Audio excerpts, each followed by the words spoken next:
Hallo julle, welkom hier by my. Vandag se woord is rugzakreis. I know, hoe cool is dit? Rugzakreis is 'n baie goedkoop manier van toer, travel, die wêreld te sien. Die Engelsman praat van backpacking of backpackers.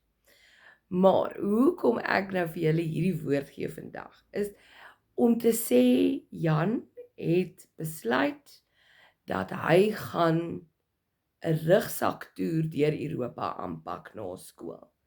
Klink dit nie soveel meer gesofistikeerd, amper verstik ek daar, as hy gaan backpack. Jy weet, kom ons gebruik hierdie lekker woorde in die Afrikaanse taal en ja, maak eenvoudige gesprekke net 'n bietjie meer gesofistikeerd. OK, ek hoop julle geniet hom, ek hoop julle gebruik hom. Lekker dag.